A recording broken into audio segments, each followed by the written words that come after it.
Bien, gente, estamos de nuevo juntos en el segundo ciclo acerca de cómo exponer un paper en un congreso. El primer ciclo acerca de producción de papers se refería a cómo escribir el paper para un congreso. En este segundo ciclo hablamos de cómo exponer el paper en un congreso. Este ciclo tiene 4 partes y entonces ahora vamos a introducirnos en la tercera parte, a la que le hemos puesto como títulos muy genéricos: hablar en público, actores hostiles en la audiencia, críticos positivos. Básicamente vamos ahora a hablar de cómo hablar en público. Esto que tenemos acá es este slide, nuestro punto de entrada al asunto. Recuerden que, como hemos dicho en el primer ciclo, en un congreso uno puede cumplir varios papeles. Nosotros aquí estamos pensando en uno de esos papeles. Estamos pensando en que usted va a un congreso a exponer en una mesa de trabajo, en un grupo de trabajo. Pero hagamos un repaso antes. Recuerden, en un congreso hay ciertas personas muy calificadas académicamente que exponen como conferencistas. Estos conferencistas hablan delante del plenario total de los presentes, o el público total del evento se divide en 2 o 3 plenarios. Los conferencistas hablan a plenarios. Hay un segundo rol que es el de integrante de una mesa redonda. Las mesas redondas, en vez de tener un solo individuo como es un conferencista, tienen 3 o 4 expositores, además un moderador, y el moderador suele ser el que presenta las reacciones. A veces, además de moderador, hay otra persona que presenta sus reacciones. Entonces aquí los que hablan son individuos con calificaciones bastante considerables que les permiten estar en una mesa redonda. Hay otro nivel que es el de las personas que se anotan para participar de un evento, un congreso, una jornada, en un grupo de trabajo. Los grupos de trabajo son reuniones donde no está presente todo el plenario, sino una cantidad de gente, 20, 30, 40 personas, y hay una cantidad de individuos que van a exponer. Cada grupo de trabajo gira en torno a algún asunto. Hay siempre 1 o 2 organizadores, y usted, si se ha inscrito y le aceptaron su propuesta, va a estar sentado esperando a que le llamen. Cuando llega su momento, va a pasar al frente a la mesa y va a exponer. Finalmente, hay otro nivel que es el de los que van simplemente como audiencia. También se inscriben, se matriculan, concurren, pero escuchan y no exponen nada. Nosotros acá estamos pensando principalmente en usted, un hombre o una mujer, que asume un rol de alguien que desea hablar en un grupo de trabajo. Las reglas de juego, si fuere a tener la chance de exponer en una mesa redonda, son aproximadamente las mismas, pero es posible que disponga de más tiempo para exponer. Y si tiene la posibilidad de ser un conferencista, las reglas técnicas del arte de producir el texto y presentarlo son las mismas, solo que entonces va a disponer seguramente de más tiempo todavía. Vamos entonces ahora a la imaginaria situación en la que usted está para hablar en un grupo de trabajo y eventualmente una mesa redonda. Siempre hay un moderador. Pensemos un grupo de trabajo, hay un moderador que a usted lo llama para que se siente y hable ese moderador va a decir algo, lo va a presentar, o le va a pedir que usted se autopresente. Luego de esa presentación hecha por el moderador o por usted mismo, se acostumbra a dirigir al público algún tipo de saludos, o el saludo antes de la presentación, algún tipo de agradecimiento, si fuera el caso, pero no hay que invertir mucho tiempo en esto. Recuerde que a usted le pueden haber asignado 20 minutos, son su capital cronológico, no puede ponerse a gastar mucho en autopresentarse, en agradecer y en saludar. Dice lo básico, con eficacia, brevemente.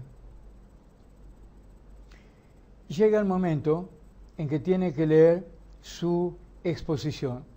Recuerde que usted no va a leer su paper, el completo, el que mandó para la publicación, sino la versión breve que usted primero escribió, después leyó y practicó para tomarle el tiempo, después posiblemente redujo hasta llegar a un texto que usted sabe que puede leer en 20 minutos.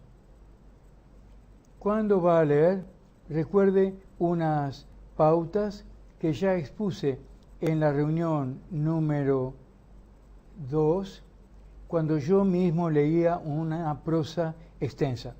Recuerde, cuando usted tiene comas, haga alguna pausa. Cuando se acerca a un punto, y preferentemente si es un punto final de un párrafo, varias palabras antes de llegar al punto, 3, 4, 5 palabras, usted tiene que levantar su mirada y dirigirla hacia el público. No es imprescindible, pero queda muy bien lograr el manejo de esa técnica, que requiere poder leer en silencio por anticipado varias palabras. Posiblemente el texto de usted tenga algunas citas textuales. Si las citas textuales son breves, como hemos estudiado en el ciclo número 1, van a estar entre comillas. Si son extensas, van a estar sin comillas en lo que hemos llamado caja chica.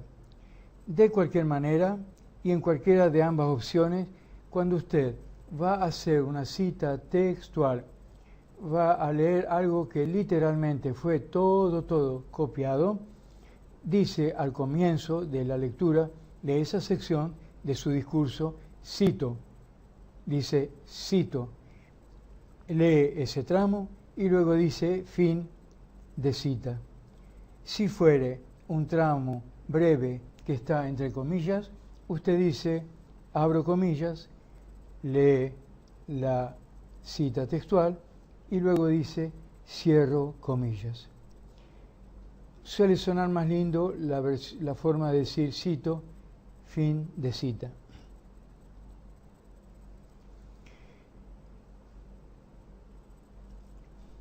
Acuérdese de que esto es ciencia, pero a la hora de hablar en público termina siendo un tema de comunicación social. Usted tiene que tratar de tener gestos de empatía, de conexión emocional con otros expositores, si es que cuando lo llaman a exponer hay otros en la misma mesa. Si han organizado todo de tal manera que en la mesa estén varios de ustedes, o si le toca hablar en una mesa redonda, siempre, o aún si está solo o sola hablando al frente, pero ha sido precedido o precedida por otros expositores, trate de agregar espontáneas remisiones y señales de coincidencia con relación a expositores que hablaron antes en su mismo grupo de trabajo o en su misma mesa. Esas remisiones no van a estar escritas en su texto. Usted tiene que tratar de, en forma espontánea, crearlas, tirando algunas palabras clave, algunos signos, algunas señales de correspondencia con personas que le precedieron en el uso de la palabra. Puede dirigirles a esas personas la mirada e inclusive llegar a nombrarlas. Por ejemplo, nombrarlas por su nombre de pila, como ha dicho Héctor recién, o coincidiendo con lo que él nos expuso, o retomando lo que Héctor dijo cuando expresó tal y cual cosa, yo añadiría que, etc. Ustedes sobre la marcha deben crear esta especie de cuñas. Cuñas es una palabra que usa Umberto Eco, cuñas que conectan un tramo de discurso con otro. Tienen que tratar de crear espontáneamente estas cuñas que generan empatía. Algunas cosas deben ser evitadas. Ciertos tipos de expresiones deben ser sistemáticamente abolidos de nuestras prácticas si queremos comunicar bien cuando hablamos en público. Una cuestión es no abusar del uso de adjetivos. Los textos con pocos adjetivos terminan siendo textos muy duros, con pocos verbos también. Los textos más activos tienen más verbos y los textos se tornan más interesantes con adjetivos. Pero no debemos abusar de las adjetivaciones y mucho menos llegar al punto de producir un efecto de cursilería, mal gusto.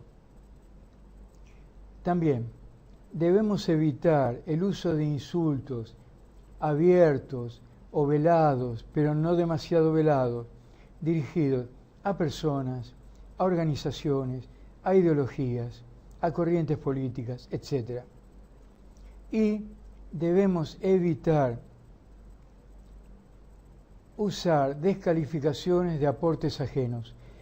Suelen haber ciertos hábitos un poco sádicos, bastante presentes a veces en algunos contextos académicos, de descalificar la producción académica ajena. Eso hace incurrir en prácticas destructivas, por momentos casi diría sádicas. Nosotros debemos tratar de evitar eso. Aun si estamos discutiendo o argumentando en contra de, debemos evitar poner el pie en el territorio de las descalificaciones. También conviene tratar de limpiar nuestro texto de tonos imperativos, autoritarios o afirmaciones categóricas que son propias de la afirmación de valores en el discurso político, en el discurso religioso, pero no en el discurso científico. Inversamente, en el discurso científico, muchas veces los verbos se utilizan en tono condicional, subjuntivo. Entonces, evitar el uso exagerado de afirmaciones muy categóricas y más aún si están acompañadas de matices imperativos.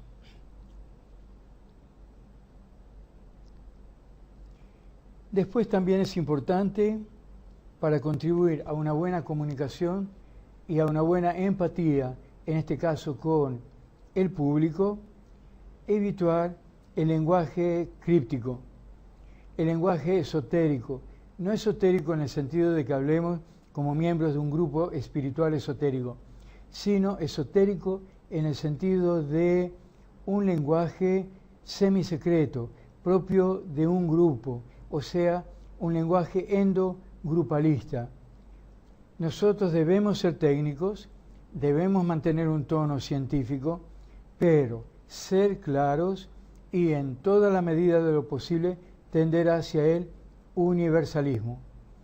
El exceso de tecnicismo o el exceso del uso de un lenguaje muy propio de un colectivo académico o ideológico puede hacer que el discurso se restrinja y se torne para una considerable cantidad de audiencia, se torne esotérico. Evitar también los monólogos extensos, Ahora, especialmente en la fase de diálogo.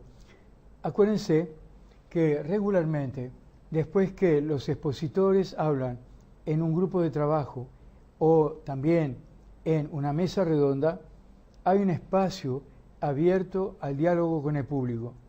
Cuando usted habla, tiene asignado 20 minutos. Esos 20 minutos son suyos, pero luego, al terminar, hay una apertura de, por ejemplo, supongamos 30 minutos, para que el público dirija preguntas. Además de dirigir preguntas, puede llegar a dirigir comentarios, a exponer posiciones. En esos momentos, usted va a tener que hablar nuevamente y en ese momento debe evitar algo que constituye una tentación muy fuerte y una práctica en la que incurrimos sin darnos cuenta, sin mala voluntad, que es la práctica de los discursos extensos, los monólogos. Si además en ese momento ingresamos en divagaciones, el efecto es peor todavía. Lo monologal se torna denso y si son divagaciones se torna más desagradable. Otra cuestión es evitar, a rigor esto es en la etapa de la redacción y en la etapa del control, el ejercicio, la práctica de nuestro discurso antes de hablar en público, evitar cacofonías. Por ejemplo, miren aquí, digo, el emprendimiento inmobiliario resultó deficitario. Inmobiliario y deficitario. Las dos palabras terminan con el mismo sonido y producen un efecto desagradable. Les doy otra frase. Les pareció un momento ideal para dar un salto en los ideales. En este caso, cuando percibimos esta falla de nuestra retórica, debemos buscar sinónimos que nos permitan ir sustituyendo algunas palabras por otras que les equivalen.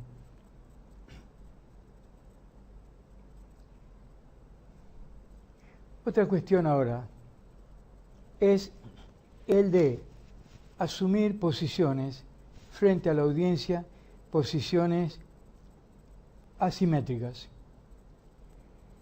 Un modo de asumir posiciones asimétricas consiste en colocarnos por encima del público. Podemos hacerlo sin darnos cuenta, a través de signos que tal vez nosotros no detectamos en nosotros mismos, pero a la gente estos signos le llegan. Por ejemplo, levantar la voz innecesariamente puede ser un signo de debilidad, de temor, de inseguridad, de timidez. En la tradición cultural argentina hay una expresión que es correr con la vaina. Cuando yo levanto la voz, trato de marcar mi superioridad en el territorio frente a alguien. Quiero correrlo con la vaina. Pero esa práctica puede estar revelando justamente lo contrario del efecto que quiero lograr. Puede estar revelando que yo tengo debilidad, temor, no me siento firme en lo que estoy diciendo y asumiendo. De igual modo, apresurar de pronto el ritmo de la pronunciación puede también ser leído como un signo de debilidad y temor. Del mismo modo, la hiperquinesia, el aumento de los movimientos corporales, hasta ser inclusive casi espasmódicos, es una práctica que debemos saber detectar en nosotros mismos y evitar, y que también puede ser leída en forma negativa.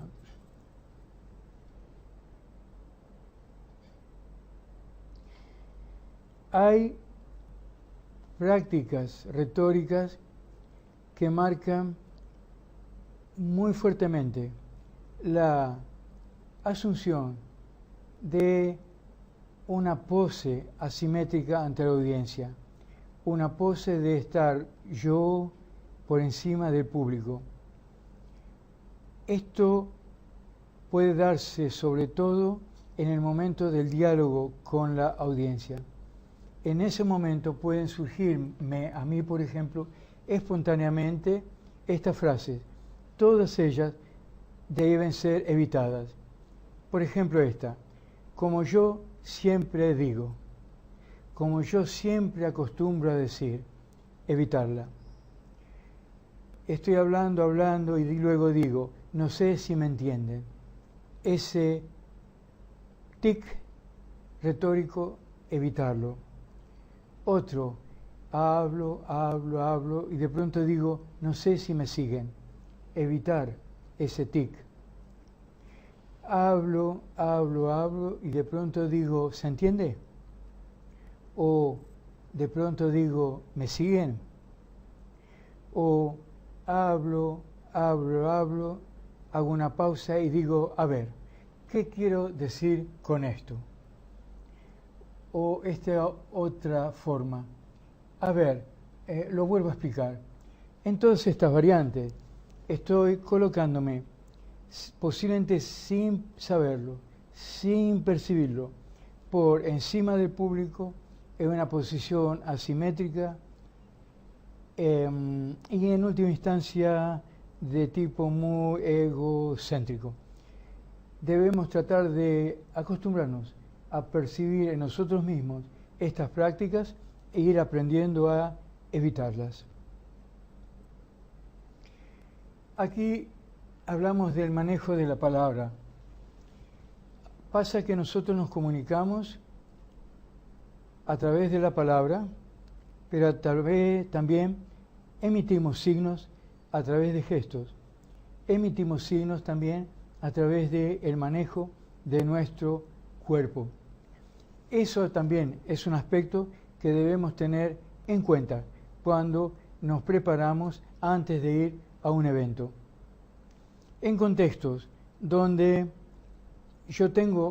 nosotros tenemos, usted tiene la posibilidad de hablar desde un espacio exclusivo para los oradores delante del público, el expositor puede llegar a quedarse de pie y puede caminar para señalar datos, para escribir en un pizarrón o más tarde aún para dialogar con la audiencia.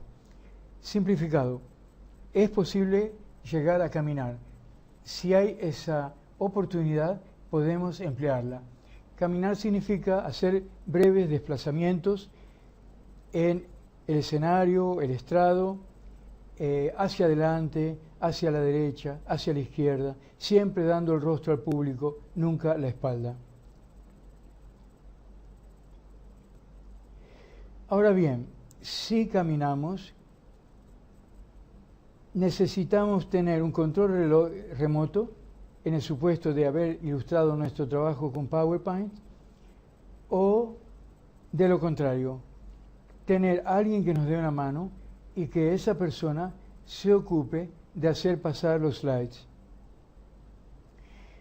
Si nos movemos, debemos tener consigo una linterna láser si es que acaso nos hemos propuesto indicar detalles, no solamente con la palabra, sino además con algo que oficie de un imaginario puntero.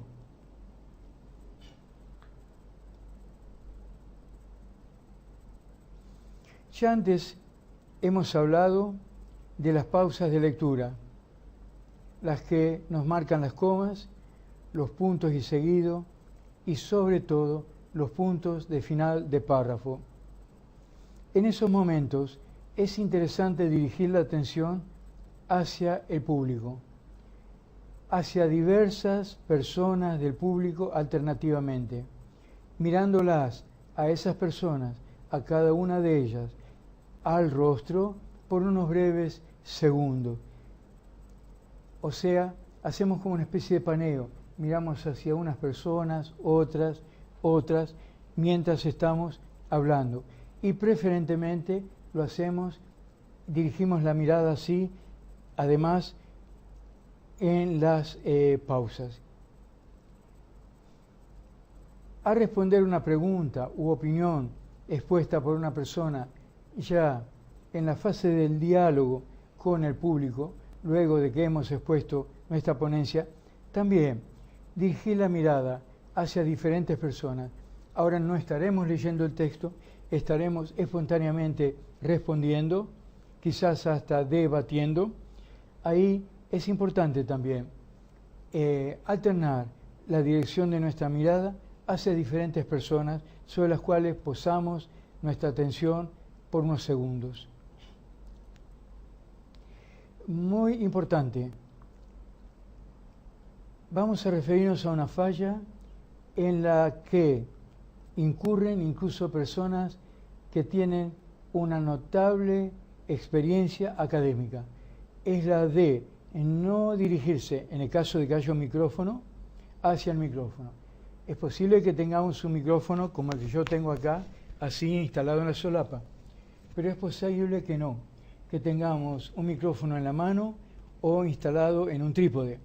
Debemos tener la precaución de dirigir nuestra voz hacia el micrófono, ser conscientes de que la emisión de nuestra voz está saliendo efectivamente por los parlantes de un modo adecuado, comprensible. Otra cuestión es no incurrir en hablar tapándonos la cara o la boca con las manos o eventualmente con el micrófono.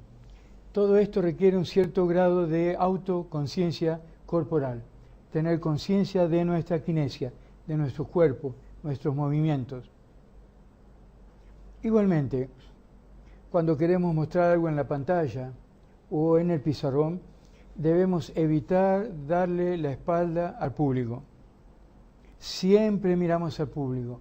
En todo caso, extendemos la mano para señalar algo o nos ponemos de perfil para señalar algo y hablarle al público.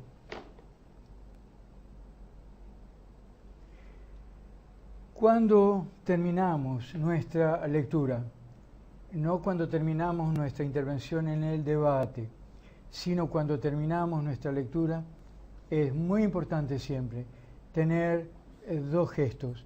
Uno, el de agradecer la posibilidad de haber hablado, agradecer haber contado con esa audiencia, y otro gesto, el de saludar al público, eventualmente agradecer a los moderadores, eventualmente a quienes nos precedieron en la palabra. Todo esto hay que regularlo de acuerdo a las circunstancias. La clave es saludar y agradecer. Cuando uno concluye una lectura, es posible que el público aplauda. Generalmente en los grupos de trabajo eso no sucede. Pero si por ventura usted está hablando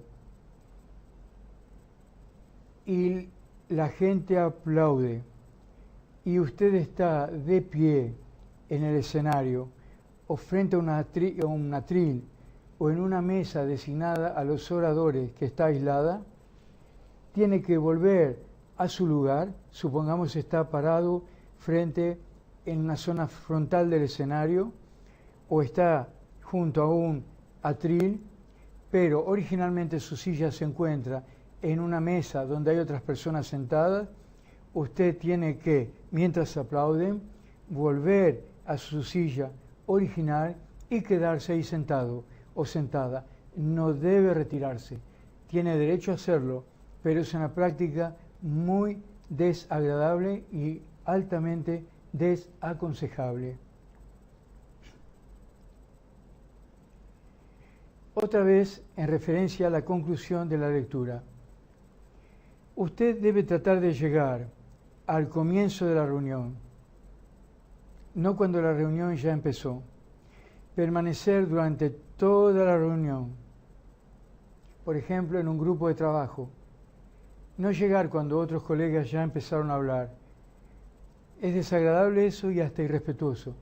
Tiene que llegar cuando se constituye la reunión y al final de la reunión levantarse, confraternizar, charlar, intercambiar y retirarse con el resto de la gente. Muchas personas, sobre todo estudiantes de tercero, cuarto, quinto año de una facultad, que están preocupados por el, comillas, certificado de participación para el currículum, llegan tarde al grupo de trabajo, dicen su discurso, se levantan como si el discurso de los demás no les interesara nada y se van. Es una muy mala señal de su nivel de socialización y hasta de lo que pueden significar en usted sus valores en materia de participación social. Si en realidad a usted le interesa el diálogo y tiene respeto por la gente y por la academia, tiene que llegar con todos, quedarse todo el tiempo con todos, pararse con todos, confraternizar e irse. No venir tarde, lanzar su discurso y irse. Esto da señales muy claras de que a usted no le importa la gente. Y estas prácticas a veces en ellas incurren también hasta investigadores avesados e incurren personas en otros contextos públicos que podemos imaginarnos pero que no quiero mencionar. Intencionalmente evitaré esa clase de menciones.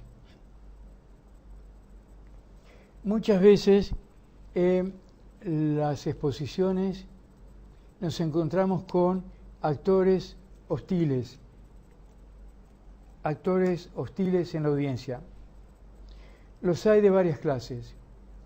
Hay exhibicionistas que necesitan tener su minuto de gloria bajo el sol y actúan como los que saben todo. O histriones que quieren llamar la atención o ironizan o hasta insultan. Personas que buscan su minuto de gloria bajo el sol. O individuos muy acostumbrados al clima de asamblea, donde los discursos se hacen en voz alta y tapando la voz de los demás. O incluso individuos con conductas provocadoras que tratan de hacer perder el control a los oradores. O críticos destructivos que tienden a destruir las argumentaciones, las escalas de valores, las asunciones de valores de otros. Individuos, ya estoy exagerando los tonos, creo que no debe haberlos o habrá pocos, pero pudiera haberlos, que tuviesen casi sadismo, una especie de gusto por producir malestar en los otros.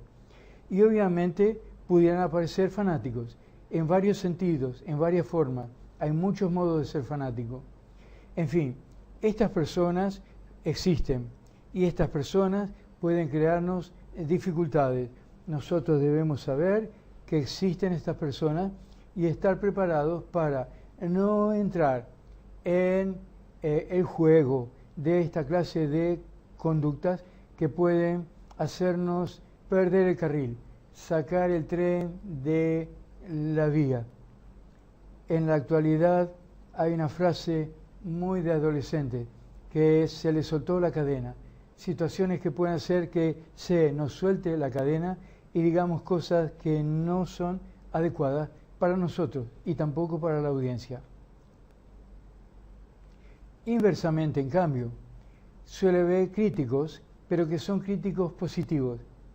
Individuos que manejan muy interesantes insights, o sea, que tienen la capacidad de detectar datos muy interesantes o conceptos muy interesantes, personas que tienen destellos de agudeza y los lanzan durante su entrada en el momento de diálogo con el público. Entonces lanzan, emiten sus comentarios, posiciones, preguntas. Suelen estas personas ser algunas muy bien informadas. Estas personas pueden saber cosas que usted no sabe y tiene que estar preparado también o preparada para la presencia de esta clase de intervenciones, para asumirlas de buen grado, porque puede resultar eso muy útil para usted, incluso para su aprendizaje. Porque, ¿por qué no aceptar que usted puede aprender todavía aquí de las perspectivas ajenas, pero sin humillarse, sin mostrar preocupación, sin mostrar que se acobarda frente a críticos que hemos calificado acá como críticos positivos, que realizan buenos aportes? Y de esta manera hemos terminado con la parte número 3 de nuestra exposición, la exposición de este ciclo referido a los papers en cuanto a cómo presentarlos en público, cómo exponerlos en una jornada o un congreso. Antes, en el otro ciclo, que estaba formado por 3 partes, hablamos de cómo escribir el paper, ahora de cómo exponerlo. Estamos en un ciclo ahora que tiene 4 partes y hemos terminado en este instante la parte 3. Les dejo un cordial saludo en la esperanza de encontrarnos nuevamente en la parte 4, con la que cerraremos esta experiencia de aprendizaje conjunto.